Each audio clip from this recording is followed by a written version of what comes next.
Le Grand Matin Sud Radio, 7h-10h, Philippe David, Marilyn Hérault. 9h02 sur Sud Radio, on est encore avec vous jusqu'à 10h dans le Grand Matin avec Philippe David et nos invités. Dans la prochaine demi-heure, les événements qui ont marqué 2021, c'est Adeline Divou qui reviendra sur la mise en place en juillet dernier du pass sanitaire avec son invité, Hervé Beckham, vice-président confédéral de l'UMI et hôtelier et restaurateur dans le Finistère.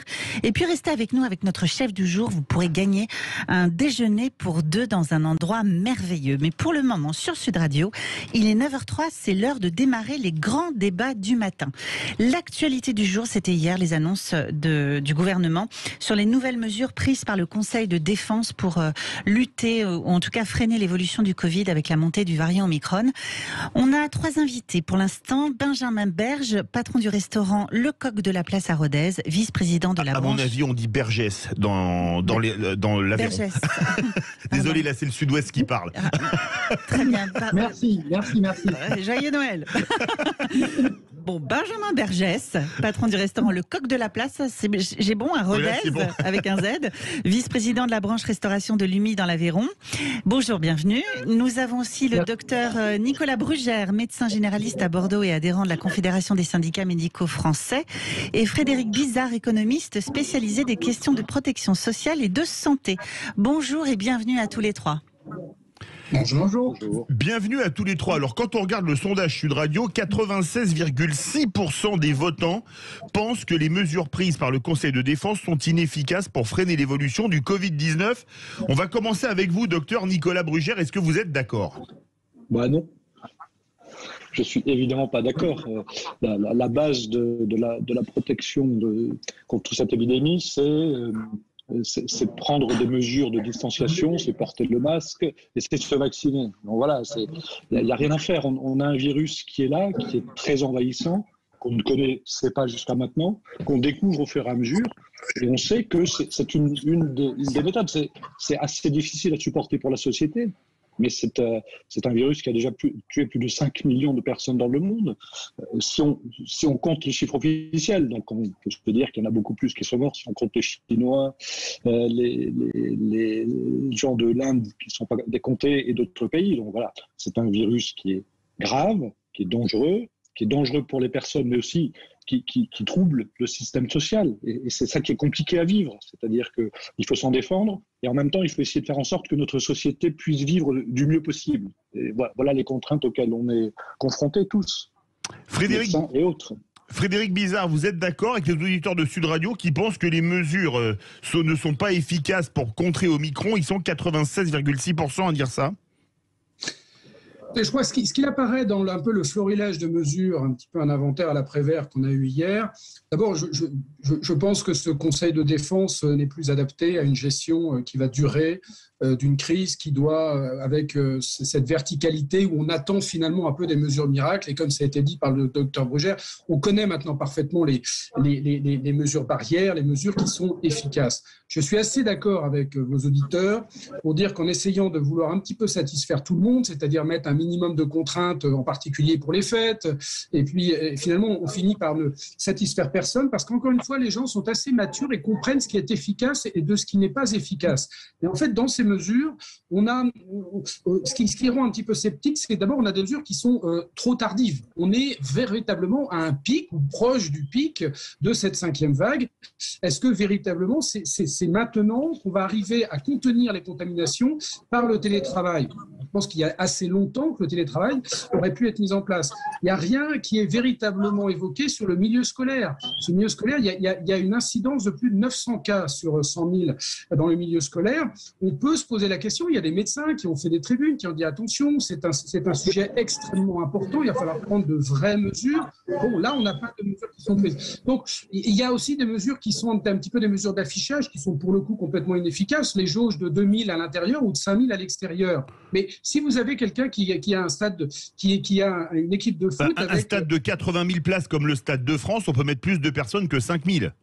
Voilà, et si vous avez finalement une capacité de 5000 personnes, qu'est-ce que vous faites? Mais donc je pense qu'il y a des recommandations sur des bases scientifiques qui auraient pu être mises pour essayer d'avoir les mêmes règles partout, essayer que ça soit clair pour la société civile. Et là, on a un sentiment un petit peu c'est relativement brouillon et in fine, c'est pas très convaincant, je suis assez d'accord. Alors Benjamin Bergès, notre restaurateur, les mesures, vous aviez peur parce que finalement pour les restaurateurs, ça va surtout être la consommation debout interdite.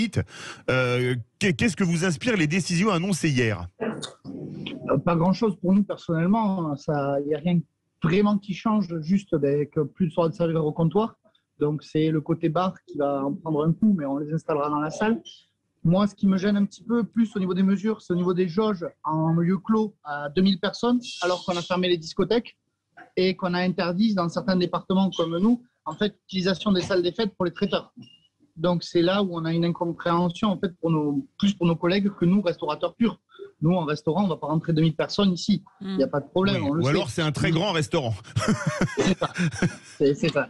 On est un petit, nous. Mais c'est là, en fait, où on se pose des questions. C'est des fausses... c'est pas des fausses mesures, j'en sais rien. Je ne suis pas médecin. Je ne suis pas comme les deux autres invités. Je ne suis pas conscient peut-être de tout. Mais nous, la consommation en bar, en quoi elle est plus dangereuse que de mettre 2000 personnes dans une salle fermée? Je ne comprends pas vraiment. On va poser la question au docteur Nicolas Brugère. C'est vrai quand même qu'il y a beaucoup de choses incohérentes, non? C'est pas si incohérent que ça. Quand vous êtes assis à table, vous êtes à une certaine distance, peut-être pas 1,50 m, mais au moins à une certaine distance. Et le problème de la position debout pour consommer, c'est qu'à la première bière, au premier mojito, ça va, mais au troisième, on se lâche, quoi. Donc, cette contamination, on sait qu'elle est essentiellement portée par les postillons. Elle est essentiellement portée par le fait que je crache des micro-organismes sur ceux qui sont en face de moi. Et la proximité est facteur de contagion. Ça, il y a rien à dire, rien à faire. C'est la proximité avec un masque moins. La proximité sans masque, oui. Et quand on déjeune assis au restaurant face à quelqu'un, quand on déjeune assis au restaurant, en fait, et qu'on discute... Je suis d'accord. Je suis d'accord. Moi, j'ai des patients et des patientes qui ont été contaminés au restaurant, mais beaucoup moins que des gens qui se contaminent debout. Et c'est le risque de la boîte de nuit, typiquement. Mais c'est le risque donc la problématique est aussi donc la consommation d'alcool.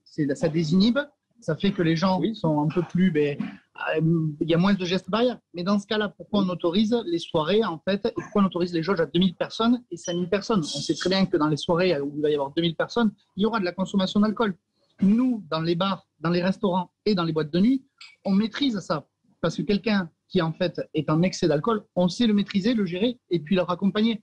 Si c'est pas contrôlé, c'est pas maîtrisé, c'est encore pire, en fait.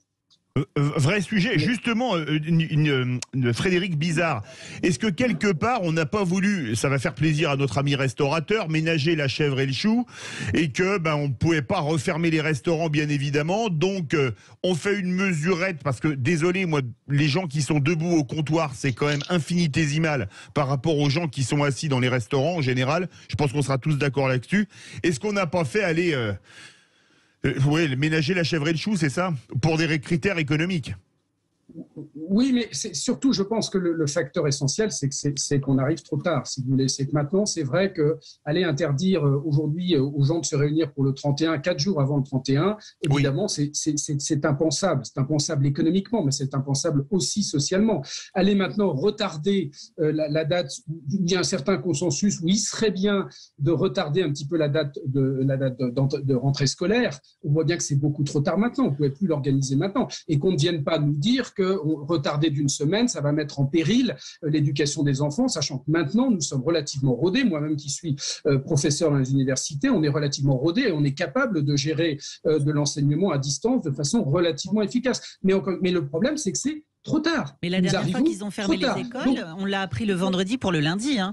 Donc, oui, mais là vous mettez le problème, c'est que donc c'est trop tard. Donc je comprends que le gouvernement aujourd'hui prenne des demi-mesures, vous appelez ça des mesurettes. Maintenant la question, c'est que c'est un petit peu renvoyer la responsabilité de cette ultra-contamination aux acteurs, aux soignants, aux enseignants, puisque en fait c'est un petit peu débrouillez-vous. Maintenant il y a 900 cas pour 100 000 enfants. Nous les envoyons en classe et débrouillez-vous avec ça. Alors on met un petit peu des recommandations, mais vous voyez ça va être problématique pour le mois de janvier. Et idem pour le fonctionnement de la médecine de ville, de la médecine hospitalière. Il va y avoir un nombre, on le sait bien, le comité scientifique l'a dit, il y a une désorganisation économique et sociale qui va être très importante, non pas pour des questions de létalité du virus, pour des questions de désorganisation dues à des arrêts de travail. C'est ça la problématique de janvier. Donc là, il va falloir que la société civile véritablement s'organise par rapport à ça. Et je pense que là, il faut être dans une société de confiance dans ce cas-là. Alors justement, Benjamin Bergès, vous êtes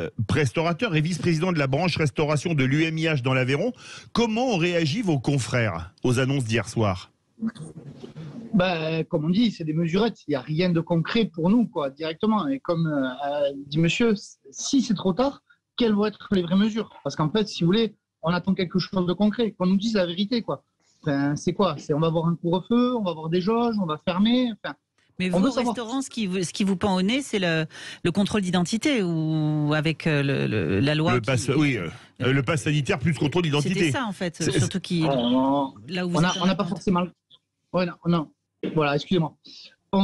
Oui, peut-être, mais on a déjà contrôle d'identité. Déjà que le contrôle de pass sanitaire, ça nous prend du temps. S'il faut contrôler la pièce d'identité, le temps que la personne sort de la pièce d'identité, moi, je ne peux pas embaucher un gars que pour ça. Oui. Il ne faut pas oublier que quand même, on a fermé les boîtes de nuit. C'était les seuls endroits où ils faisaient tout ça. Parce qu'ils avaient les videurs qui faisaient les contrôles du pass sanitaire et les contrôles d'identité par rapport au pass sanitaire. On a fermé ces endroits quand même. Et ils le faisaient, puisqu'ils contrôlent l'âge des jeunes. Justement, voilà. Dans quel état, presque 2 ans après le premier confinement, dans quel état sont les restaurateurs ? Il y en a beaucoup qui ont mis la clé sous la porte ? Alors, beaucoup qui ont mis la clé sur la porte, on a été beaucoup aidés. Ça, on peut pas s'en cacher, et c'est vrai. Donc voilà, je pense que la problématique, elle est beaucoup plus sur le moral. Donc il y a beaucoup d'affaires qui ont été vendues, rachetées, des gens qui ont arrêté l'activité. Mais je pense qu'en fait, c'est qu'il y en a beaucoup qui en ont marre. Et la problématique va être surtout sur la ruralité. Nous, on est le département de l'Aveyron, on est un département rural, et on sait qu'en fait, les petites entreprises de campagne, elles vont beaucoup souffrir parce que les gens en ont marre, les restaurateurs en ont marre. Il y en a qui étaient proche de la retraite en disant je fais encore 1 ou 2 ans et puis je vends. Et bien aujourd'hui, ils veulent lâcher l'affaire et se barrer. Et le problème, c'est qu'il n'y aura pas forcément de repreneurs. Et c'est là où on aura une grosse problématique aussi. Ça réagit au 0826 300 300, Marie. On a Pierre de Toulouse qu'on accueille. Il voulait réagir justement sur ce sujet. Bonjour Pierre. Bonjour Pierre. Bienvenue sur l'antenne. Bienvenue sur Sud Radio. On vous écoute. Voilà, je suis très choqué quand même de voir que ces mesures sont des demi-mesures et que le gouvernement ne prend pas conscience qu'aujourd'hui quand même, on n'a pas de vaccin Omicron. Et si on a réduit de 6 à 3 mois le délai entre les 2 vaccins, c'est justement parce que derrière, on n'a pas d'autres solutions. Et je trouve quand même dommage qu'on confie encore une fois la responsabilité aux médecins de choisir quel est celui que l'on va condamner ou celui que l'on va garder, sachant que lorsque vous avez 20 personnes qui rentrent donc à l'hôpital au service d'urgence, vous n'avez pas 36 000 places. Si vous n'avez que 10 places, et bien sur les 20 qui vont rentrer par exemple, on n'en choisira que 10. Et c'est ça le drame aujourd'hui, que depuis le début les médecins essayent d'expliquer, mais que pour le moment ce n'est malheureusement pas pris en compte. Alors certes, le président, il y a cette élection qui arrive au mois d'avril et il souhaite peut-être un petit peu cacher un peu tout ça pour maintenir en effet, on le voit, on n'a pas de jauge dans les meetings, mais où on va, c'est-à-dire que vous avez la possibilité d'aller dans un meeting et derrière vous n'avez même pas la possibilité de boire ou de manger debout dans un restaurant, mais on est, c'est vraiment pour moi quelque chose de flagrant, ni plus ni moins. Alors justement Pierre, on va faire réagir nos invités, mais on doit faire une petite pause pour le moment. On remercie Benjamin Bergès, président du restaurant Le Coq de la Place à Rodez et vice-président de la branche restauration de l'UMIH dans l'Aveyron. Merci beaucoup. À tout de suite, il est 9h16 sur Sud Radio. Restez avec nous et on continue les grands débats du matin. À tout de suite. Le Grand Matin Sud Radio, 7h-10h, Philippe David, Marilyn Hérault. 9h18 sur Sud Radio, merci d'être avec nous et bienvenue dans le Grand Matin. On continue les débats du Grand Matin avec nos invités. Nicolas Brugère, médecin généraliste à Bordeaux et adhérent de la Confédération des syndicats médicaux français. Frédéric Bizard, économiste spécialiste des questions de protection sociale et de santé. Et on accueille un nouvel invité, François Nicolas, producteur de spectacle, président d'Amaclio Productions. Bonjour messieurs, bienvenue François Nicolas. Alors, et rebonjour messieurs. On va faire réagir tout d'abord le docteur Nicolas Brugère sur les propos de Pierre de Toulouse qui dit qu'il y a un vrai problème, c'est que le vaccin n'est peut-être pas si efficace que ça, du moins certains vaccins contre le variant Omicron, c'est bien ça ? D'abord, moi je ne crois pas que ce soit des mesurettes. On a un virus qu'on découvre au fur et à mesure qu'il vient et je crois que nos représentants essaient d'adapter les réponses au plus près possible du moindre dysfonctionnement de la société. C'est ça qui est recherché. Concernant les vaccins, on sait qu'ils sont efficaces. Regardez quand même les personnes qui sont hospitalisées en réanimation. On parlait sur Omicron. Oui, mais d'accord. Mais on n'a plus de personnes âgées qui soient dans ces... Le virus atteint beaucoup les enfants. Omicron, c'est un nouveau virus qu'on découvre. On ne peut pas inventer un vaccin en 3 semaines ou même en 3 mois. En revanche, les Israéliens montrent que la vaccination est plus efficace si on vaccine au bout de 3 mois plutôt qu'au bout de 6 mois. Eh bien, on s'adapte. On est typiquement dans un mode de fonctionnement médical. La discussion entre les uns et les autres, les médecins, est toujours sur tous les sujets de cette nature-là, elle n'est pas sur la place publique en général. Aujourd'hui, on a un virus qui est Omicron et les autres coronavirus qui sont sur la place publique parce que c'est un phénomène mondial et qui est... Donc, tous les débats ont lieu sur la place publique. Parfois, il vaudrait mieux un peu plus de recul, un peu plus de distance. Moi, je ne crois pas que ce soit des mesurettes, mais il faut trouver des mesures qui font le moins souffrir la société possible. Alors, on a parlé des restaurateurs, on va parler des producteurs de spectacles. Bonjour François Nicolas, vous êtes président d'Amaclio Productions. Bonjour. Bonjour à tous. Alors, vous produisez des spectacles comme La Nuit aux Invalides, les spectacles à la Cité de Carcassonne, au Mont-Saint-Michel, etc. Donc des spectacles historiques. Alors maintenant, les concerts debout sont interdits. Quand vous faites La Nuit aux Invalides, où les gens sont en général debout, mais peuvent s'asseoir par terre, pour continuer, vous allez leur dire, asseyez-vous par terre ? Écoutez, là je viens d'entendre le docteur qui parlait de mesurettes. Je ne pense pas qu'on ait des mesurettes. Je suis assez d'accord avec lui. Les annonces d'hier sont beaucoup plus graves que ça. On passe du pass sanitaire au pass vaccinal. C'est ça, hier, qui a été annoncé. C'est pas le fait de manger assis, debout, couché, avec un masque, sans masque, avec une paille à travers le masque. Tout ça est complètement dérisoire. C'est pour faire passer, effectivement, pour nous faire parler sur autre chose. Pour moi, la chose grave qui a été effectivement dite, annoncée hier de manière officielle, c'est de passer du pass sanitaire au pass vaccinal. Pour nous, producteurs de spectacles, on s'est pris effectivement une première lame qui nous a scié les pattes cet été avec l'annonce du pass sanitaire, et on se prend une deuxième lame avec l'annonce du pass vaccinal. Donc on était déjà à genoux, on a perdu 50% de notre chiffre d'affaires, et là on va encore perdre à mon avis 50% du chiffre d'affaires dans les mois qui viennent. Donc on va être à 25% du chiffre d'affaires annuel classique, c'est 25%. Les aides se sont totalement arrêtées, effectivement, je pense que le monde de la culture, qui pour moi est quelque chose d'essentiel dans la vie d'un homme. La culture, c'est ce qu'il reste quand on a tout oublié, c'est comme le dit un proverbe. C'est cela, comme le dit un proverbe. Donc là, on est, je pense, sur quelque chose d'absolument dramatique, puisque tous les compteurs sont remis à zéro, en fait, pour tout le monde. Alors que les théâtres ont joué le jeu depuis le début. Oui. Alors que tout le monde a joué le jeu, moi, mes spectacles sont en extérieur l'été, en intérieur l'hiver. Je lance d'ailleurs, ça fait 2 ans que je travaille sur un projet magnifique, absolument extraordinaire, sur une reconstitution en réalité virtuelle qui dure 40 minutes sur Notre-Dame de Paris, à travers les âges, pendant 800 ans, 2 ans de travail, des millions d'euros d'investis. Je démarre le 15 janvier, à la Grande Arche de la Défense. Ce sera annoncé par une grande conférence de presse le 12 janvier avec l'établissement public en charge de la restauration, le diocèse de Paris, le groupe Orange, qui est partenaire de ce projet et même d'ailleurs l'initiateur. Moi, j'en suis le producteur. Je pense que nous sommes repartis à zéro, en fait, pour l'ensemble des Français. Donc, j'entends bien qu'il y a déjà 21 millions de gens qui sont partis faire leur 3e dose. Mais maintenant, vous avez 2 doses. Il vous faudra un test pour rentrer. en plus, hein, et un test, on sait qu'il va durer 24 heures, etc. Et tous Donc, ceux qui tout travaillent ça, dans le milieu de la culture aussi, tous les intermittents. voilà, et donc tous les intermittents, voilà quoi. C'est absolument dramatique. Effectivement, tous les gens qui reçoivent du public, c'est absolument dramatique. Alors justement, on va faire réagir l'économiste Frédéric Bizard. Vous entendez François Nicolas, c'est vrai que le monde de la culture, comme on dit, il a pris cher. Oui, je suis d'accord avec Monsieur Nicolas qu'en fait la mesure principale qui va être mise en place en janvier, c'est le pass vaccinal. On en a moins parlé parce qu'en fait on en parle depuis une quinzaine de jours et qu'hier il y a eu un certain nombre d'autres mesures que je qualifie de mesures, on va dire, non structurantes pour pas être trop dégradé. Mais la mesure la plus structurante, ça va être en effet le pass vaccinal. Alors la question, encore une fois, c'est le vaccin. Le vaccin, ça a été dit par M. Berger, j'ai bien aimé son expression, c'est-à-dire qu'il faut nous dire la vérité. Il faut dire la vérité sur les vaccins. Le vaccin, c'est une arme absolument essentielle qui permet de réduire le risque de façon considérable. Je voyais hier qu'il y avait 9% de la population qui n'était pas vaccinée. Et alors, parmi les gens qui meurent du Covid, il y en a 36% de gens qui ne sont pas vaccinés. Vous voyez, on est sur un rapport de 1 à 4.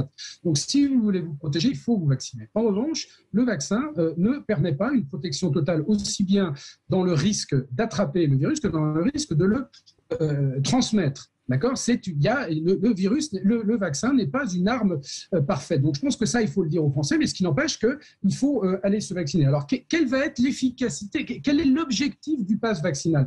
Plus de 90% des adultes français se sont vaccinés. Donc, le pass sanitaire a été un succès. La conférence de presse de début janvier, ce qu'on appelle en économie, c'est la théorie du nudge, c'est-à-dire la théorie du coup de pouce. On a juste donné l'incitation qu'il fallait pour que les Français soient persuadés qu'il fallait se faire vacciner. Mais je pense qu'aujourd'hui, ça, c'est fait. Est-ce qu'il faut aller plus loin pour convaincre les 9% de Français qui ne sont pas vaccinés ? Est-ce qu'il faut donc serrer la vis avec un pass vaccinal ? Moi, j'en doute. Je pense qu'il faut aller chercher tous ces Français non vaccinés un petit peu par des mesures de terrain, mais en fait, ça risque de se retourner. Je suis d'accord aussi pour les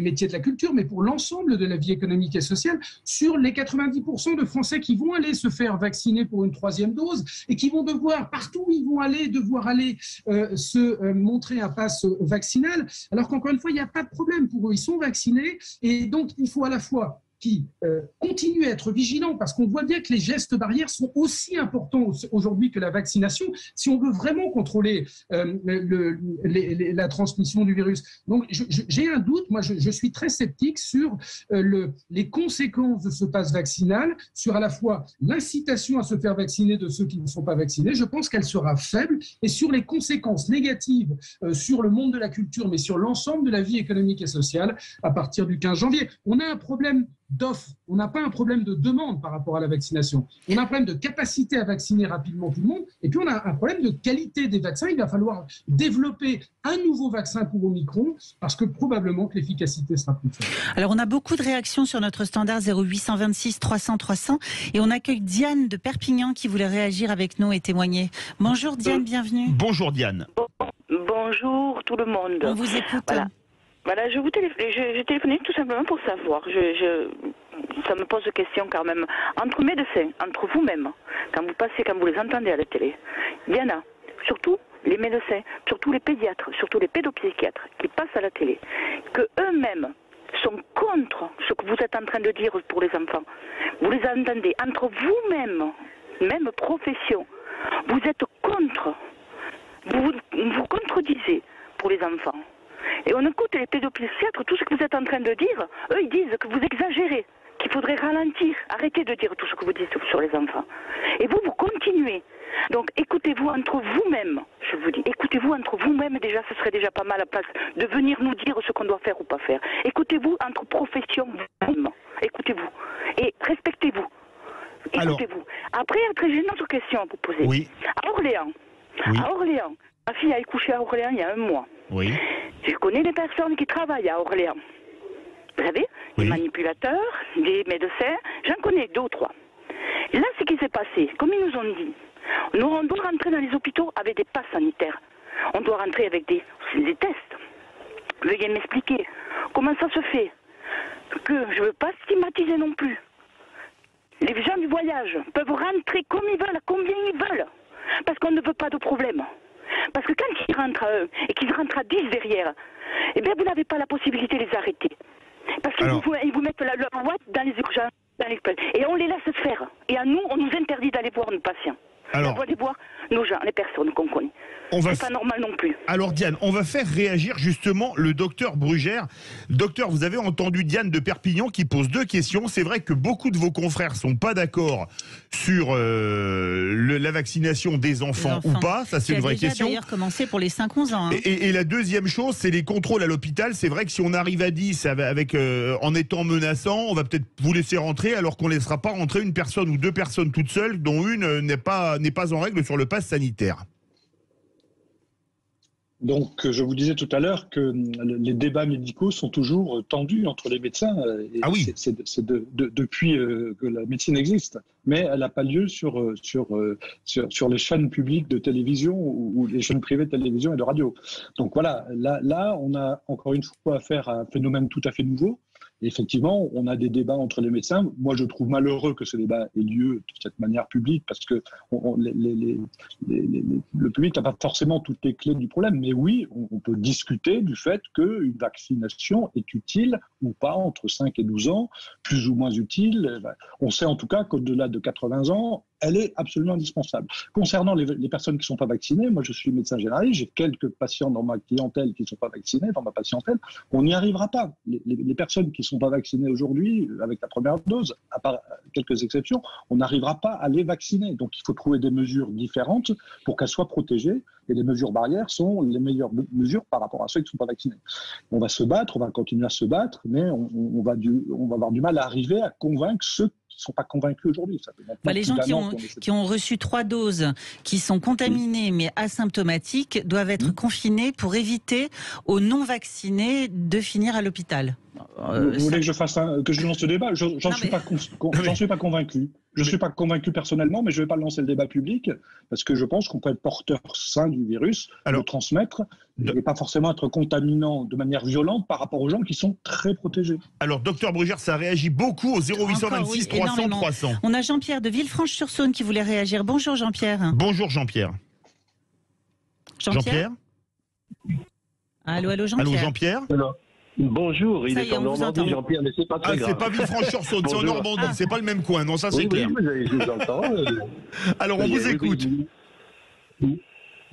On vous écoute. C'est pas grave du tout. Voilà. Moi, ce qui m'amène, c'est un petit peu différent. Je pose la question, que se passe-t-il depuis bientôt 2 ans? Beaucoup de gens continuent à utiliser des vieux masques chirurgicaux sortis d'un sac, détachés d'un rétroviseur, sortis d'une poche. Espérons que ce ne soit pas la poche où il y avait le mouchoir, ou le portable d'un postillon également. On utilise donc de vieux masques qui sont portés en plus souvent sous le nez. Sous le nez. Alors, moi je pose la question, quand passerons-nous au FFP2 comme dans d'autres pays voisins? On offre du gel aux gens, du gel désinfectant dans les magasins, beaucoup passent tout droit et vont toucher les tomates pour voir si elles sont mûres. Ensuite, moi j'ai même appelé une ARS pour leur demander ce qui se passait. Vous savez ce qu'on m'a répondu? Écoutez bien, je ne sais pas si j'ai le droit de dire de quelle ARS il s'agit. Ce serait gênant pour eux, je ne le dirai pas. Alors, ne le dites pas. C'est en Normandie en tout cas. Et alors la personne, cette dame m'a dit... non, je ne le dirai pas, mais cette dame m'a répondu, mais monsieur, ce n'est pas mon travail d'aller vérifier ce que les gens font. Une ARS qui m'a répondu ça, vous entendez bien? Oui. J'ai pas fait de réclamation, c'est long, c'est pénible, j'ai vu, il y a un formulaire épouvantable. Mais qu'est-ce qui se passe que nous ne sommes pas des citoyens, que nous ne respectons pas non plus les distances qui sont maintenant de 2 mètres, si je me trompe pas, depuis janvier. Très peu. Moi, je trouve encore des garages qui ne veulent pas porter de masque dans le bureau. Et je vois des artisans, commerçants qui ne portent pas de masque ou de masque sous le nez. J'ai vu il y a quelques jours une boulangère, elle en est à la visière. On lui a fait une fermeture administrative, la gendarmerie a fermé la boutique carrément.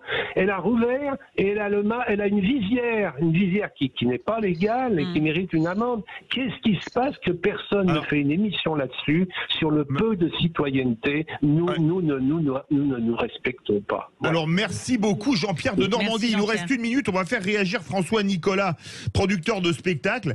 Ça vous pose vraiment beaucoup de problèmes, les mesures annoncées pour vos spectacles qui devaient sortir en début d'année? Je ne pense pas. Je pense que tout ça est complètement illusoire. Quand je vois un Premier ministre qui me dit s'il faut que je prenne mon café debout ou assis, Je vous avoue que ça me passe un peu au-dessus de la tête. Je le dis très franchement à ce monsieur qui vient d'intervenir et qui ne comprend pas que les Français arrêtent de se contrôler entre eux. Moi, je trouve ça très bien que les Français ne se contrôlent pas entre eux. Je suis contre cette société totalement fracturée depuis 2 ans, une société de délation. Tout ça me désole profondément. C'est pas ça que je veux pour mes enfants.